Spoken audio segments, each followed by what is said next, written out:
नहमदुहु व नसल्ली अला रसूलिल करीम अम्मा बाद फ़अऊज़ु बिल्लाहि मिनश शैतानिर रजीम बिस्मिल्लाहिर रहमानिर रहीम रब्बि इश्रह ली सदरी व यस्सिर ली अमरी वहलुल उक़दतम मिन लिसानी यफ़क़हू क़ौली रब्बि यस्सिर व ला तुअस्सिर वतम्मिम बिल खैर आमीन या रब्बल आलमीन. Welcome back to our next video of classical Arabic grammar series, which has been brought to you after a fairly long period of inactivity. This happened because I was away on holidays at a place quite warm, bright, nice and sunny with temperatures in early 20s. Very good. You're probably wondering what it was like. Yes, it was brilliant and I had amazingly wonderful time before returning to this typical classical cold, grey, gloomy English weather. Right. In the context of our ongoing work on Murakkab Idafi, today I'm going to talk with you about a structure that we use for describing things, what we call a false idafa. Idafa ghair hakikiya, kind of a fake idafa. As you know, in genuine idafa or idafa hakikiya, we have a collection of nouns and we are describing a sort of a possessive relationship between those nouns. I'm sure you have previously heard me saying that an idafa can only have nouns. Well, generally speaking, that is true. However, in false idafa and kind of, as I said, fake idafa, the first term of our idafa is actually an adjective, not a noun. We can make use of this structure to make phrases that mean things that sound like English phrases you might have heard, such as fleet of foot or sound of mind. These might sound a little bit archaic in English, but in Arabic we use them all the time in the present day to describe people and things, and especially to describe personal characteristics of human beings. That's one case we hear them all the time. So if we wanted to say, my friend is good-hearted, my friend is good at heart, well, in Arabic we can say, my friend is good of heart. That's how we would phrase it. Rather saying good at heart or good-hearted, if we translate exactly from Arabic, it should sound like good of heart. I'm gonna write here, Habibi Tayyibul Kalbi.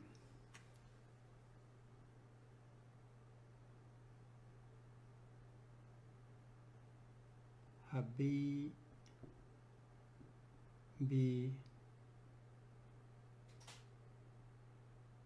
Tayyibul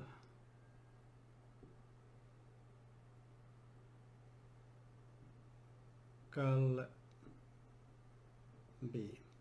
Tayyibul Kalbi. So Habibi, my friend.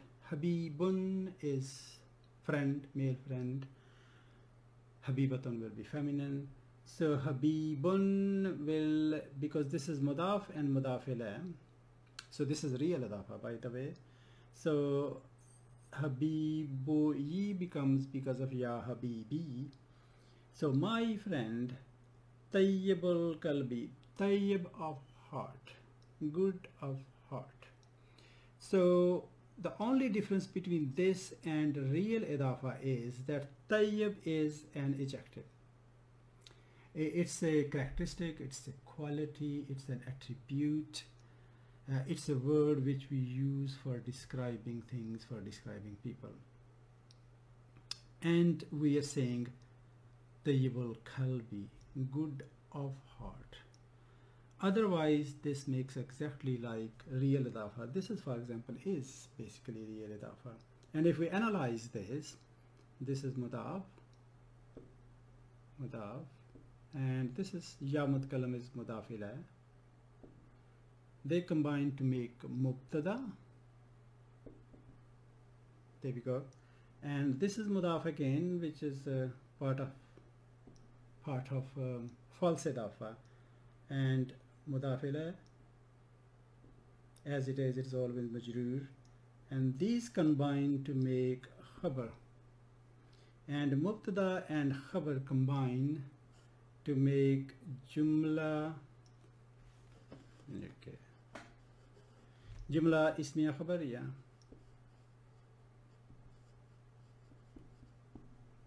So that's our sentence, jumla ismiya. So Habibi Tayyibul Kalabi. If you would rather like to say my darling, my beloved is good at heart, of good heart, or good-hearted. So all we have to do here is to change this noun to feminine.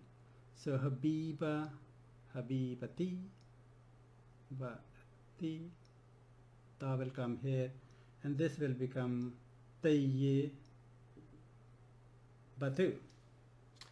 So this becomes feminine. From Habibun it becomes Habibatun, which is then Habibati, and Tayyibatun will become Tayyibatu. We lose tanween, as you know, mudaf cannot have tanween.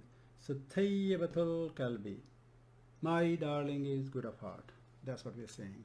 So suppose that we want to say something like my dad talks a lot. For example, we want to say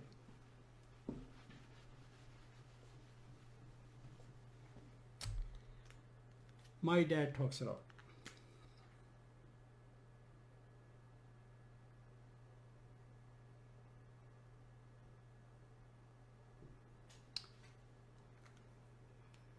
So we can say that by kind of conjugating the relevant verb here. That's one way of saying waladi, my dad, my father. Waladi, we can say yatakallamu, yatakallamu kasiran,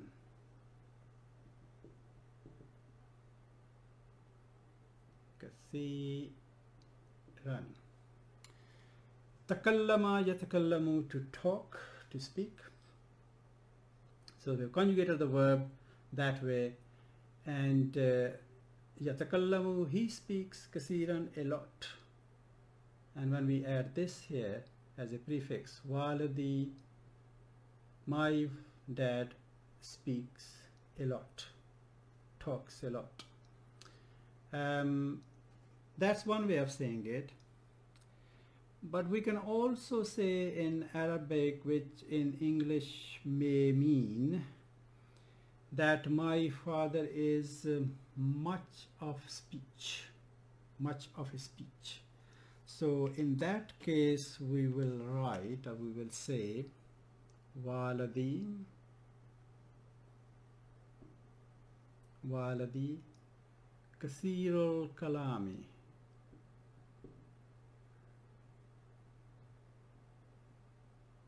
So that's kind of false idafa. Kasirul kalami. So a slightly fancier, more interesting way of expressing the same idea. For example, if you wanted to impress your audience and you're delivering a speech and you really want to impress them, then you would use this rather than that phrase or a sentence. If you're writing, for example, poetry, or if you want to write a refined, beautiful, elegant, eloquent prose, again you would use this rather than that. So otherwise they mean exactly the same. And again, if we were talking about our mother, that my mother talks a lot kind of thing, so all we have to do is we would add ta marbuta to describe our feminine noun, and we would be good to go. So we'll say walida ti here, walidati, that will become fatha, walidati, kasirul, kasiratul kalami. My mother talks a lot. So just adding ta marbuta will clearly change a masculine noun to a feminine noun. We could also use it for abstract concepts. Suppose if we wanted to say this is a widespread problem, just an abstract idea or abstract concept. We want to say this is a widespread problem.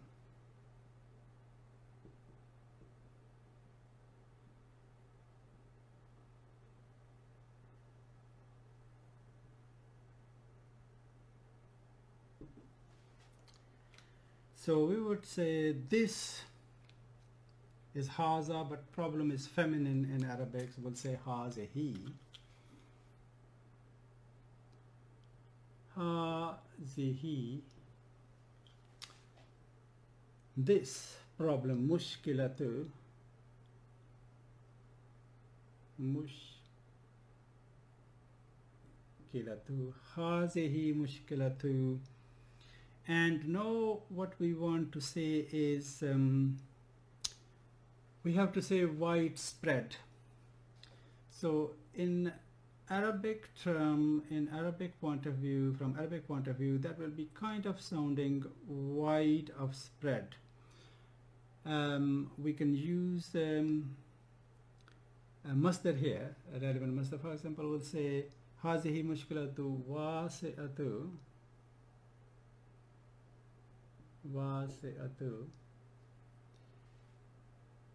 Wasi'atul intishar. Wasi'atul intishari. Intashara yantashiru means it is a verb which is used for spreading out widely or being found in every place. So basically what we are saying here is that wide of spread. Intishar, kind of spreading out, from intashara yantashiru intishar, which is masdar, which is good use of masdar here, and wasi is wide, of more capacity, that kind of meaning. So if we analyze this before we move further, so this is this is a new construction which we haven't worked on yet. It's called a demonstrative phrase. So we have used ism ishara here, demonstrative pronoun, so that's ism ishara. And this then called musharun alayh, to which we point towards to, musharun ilayh. And ism ishara and musharun alayh combine to make mubtada, and then this kind of false idafa, which is mudaf and mudaf ilayh, combine to make khabar, and then we have mubtada and khabar, jumla ismiya khabariya. Jumla ismiya khabariya, that's how we construct that. So this wide of spreading, basically wide of spread or wide of spreading, we can say, we couldn't really get away with that in English, probably but in Arabic it's perfectly acceptable structure, perfectly acceptable way of expressing this idea. And there you have it, a false idafa, not quite a real idafa, but a handy tool for describing people, places and things. Let's move on to similar structures which look like false idafa, and there are some points to cover in there. I have, let's start with this. I have this Quranic ayah here. Hal yastawil lazina ya'lamuna wal lazina la ya'lamuna. Are those who know equal to those who don't know? So this is basically highlighting the importance of obtaining knowledge. It's nothing to do with Murakkab Idafi, but I have a relevant hadith here. So here we Quran says, it's Surah 39, Ayah 9, Surah Zumar, that Allah Ta'ala says it is important to obtain knowledge. And quite rightly, knowledge is really power. So knowledge gives you power. I've got hadith here which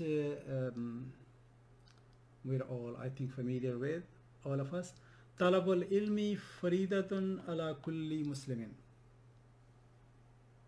Acquisition of knowledge, obtaining knowledge is mandatory for every Muslim. Simple, straightforward. And then another hadith which is kullul muslimi alal muslimi haraman.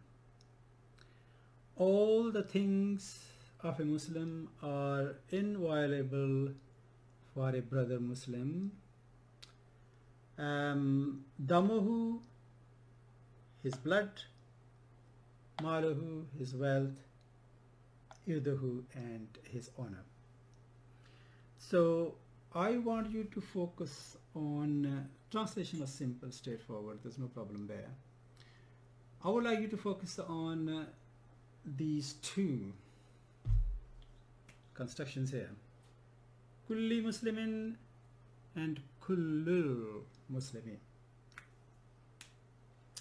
Kulli muslimin, here we have the word kull, 2 points really basically to cover here. The word kull is kind of always used as a mudaf, so which means the noun which follow kull is going to mudaf ilayh, and by its nature the mudaf ilayh is going to be in majroor form as far as the Arab is concerned. So kulli muslimin, every Muslim, we are saying every Muslim. So acquisition of knowledge, obtaining knowledge is mandatory for every Muslim here. Here we have this kullul muslimi, so Muslim, one Muslim word here has become definite. Here it's indefinite and here it is definite. So what's the difference? When we use this construction, this means kullul muslimi, every Muslim. Kulli muslimin, which if we don't have Allah, it will be kullu muslimin. And kullul muslimi, when we make Muslim from indefinite to definite noun, the meaning changes to the whole of a Muslim, kind of the all of a Muslim, which what we're really saying is all the things which belong to Muslim, everything of a Muslim, the whole of a Muslim. So that's the difference in the meaning, which is really important. If we use kulli muslimin, we are saying every Muslim. Kullul muslimi, we are saying the whole of a Muslim, the whole entity of one person basically. So in other words, everything which belongs to a Muslim, every bit of a Muslim, that kind of meaning. We can also highlight the difference by saying, for example, we say kullu kitabin,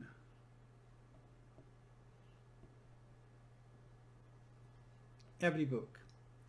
And I can also say kullul kitabi, make it definite. Kullul kitabi, kullul kitabi. So what's the difference here? If I want to say I have read every book in this library, so I will say kullu kitabin, every book. If I want to say I have read the whole of this book, I have read this book in and out, I have read this book page to page, I will say kullul kitabi, the whole of this book, all of the book. That's what I'm saying. Similarly, if I say kullu yawmin, that will be every day. Kullu yawmin, every day. And if I say kullul yawmi,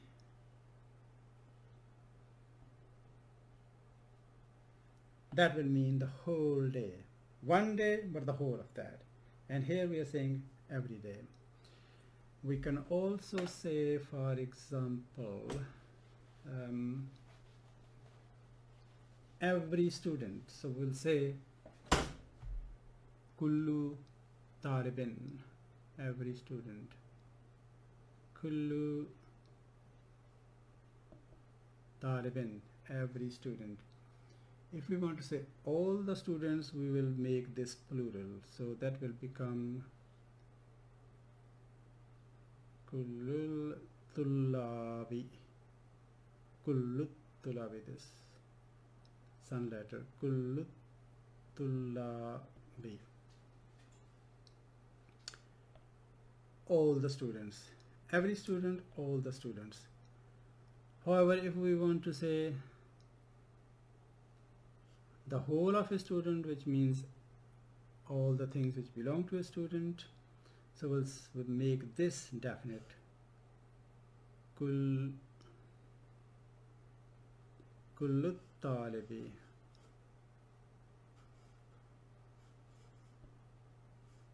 so that's the kind of difference. Kullu talibin, every student. Kullu tullabi, all the students. Kullu talibi, every bit of that student, all which belongs to that student, or the whole of a student. So that's the kind of difference which we really are looking at here. This here really means then every entity, which means every student, every city, every library, every university, every river, and this will mean the whole of one entity.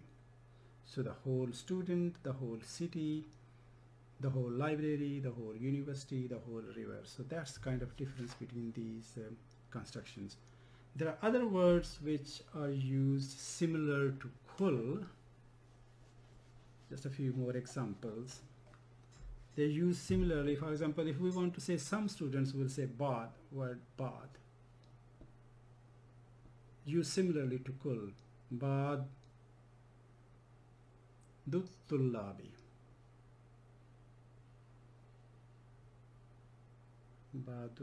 Tullabi. So some students, and if we want to say most students, we can say aksaru tullabi. So aksar is also used similarly. Aksaru tullabi.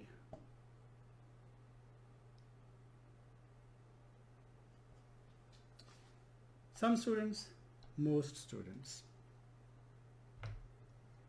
So that's the kind of difference between these different constructions. Let us move on to a little bit more complicated, not complicated, but a little bit longer really. Here I have written, this is what we hear in Friday khutbah, every Friday. Inna khayral hadisi kitabullahi wa khayral hadiyu Muhammadin. And this, can I lower this down a bit?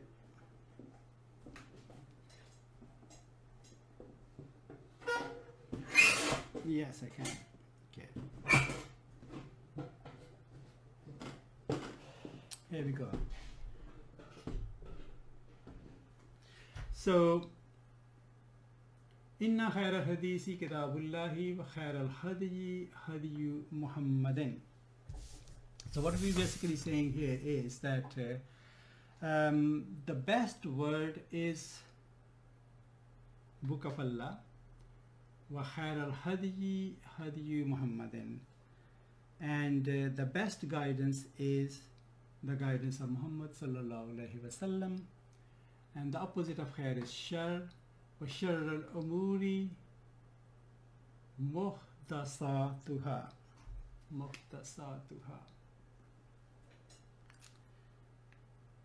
And the worst of things are those that are muhtasatuha, newly invented. And kulla muhtasatin bid'atun. And every newly invented thing is an innovation. Wa kulla bid'atin dalalatun. And every innovation is astray, like going astray. And wa kulla dalalatin finnar. And every going astray is in the fire. Right, so here if we look at these structures, we have khayr al-hadisi. It's an adjective.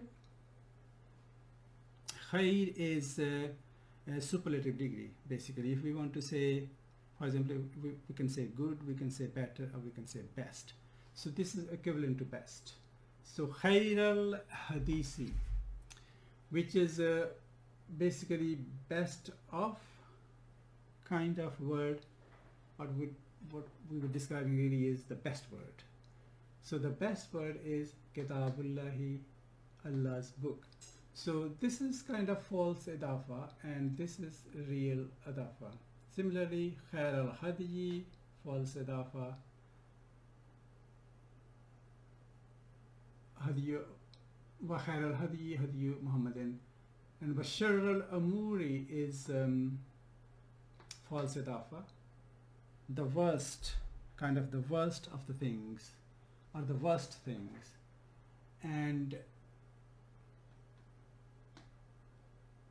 Muhtasata wa kulla muhtasatin, so that's kind of real idafa here. Kulla bid'atin is again real idafa, and wa kulla dalalatin is real idafa as well.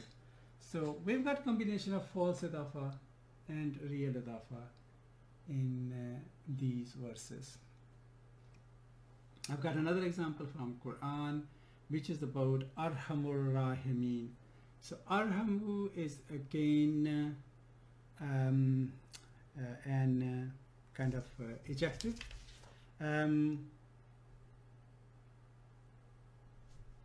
Kala Rabbik, that's about Prophet Moses. Kala Rabbik firli wa akhi. So the Moses said, O Rab, forgive me and my brother, and admit adkhilna fi rahmatika, and admit us to your mercy. Wa anta arhamur rahimin, for you are the most merciful of all. Most merciful of all. Most. So it is superlative degree again, and it is an attribute, it is an adjective, it is a quality, it's a characteristic. So that's false idafa. Arhamur rahimin, false idafa. This is actually on the pattern of af'alu. Arhamu, af'alu. We are going to learn in one of the future videos. Af'alu, the pattern of af'alu is arhamu. Af'alu describes a superlative degree. So wa anta arhamur rahimin. Similarly, khairur razikin is similar to that, arhamur rahimin. Kul ma indallahi khairum min al-lahwi wa min at-tijarati wallahu khairur razikin. And Allah is the best provider of all. So if you want to have the references, these this is Surah Jumu'ah. Surah Jumu'ah, which is number 62, ayah number 11 here. And this, sorry, that's the reference for that. Surah Jumu'ah 62:11. That's 62:11. And the other one is Surah Araf, Surah number 7, ayah number, it's 151. So Surah Araf and Surah Jumu'ah. So we have covered quite a bit today as far as this idafa, real idafa and false idafa is concerned. سبحانك اللهم وبحمدك أشهد أن لا إله إلا أنت أستغفرك وأتوب إليك.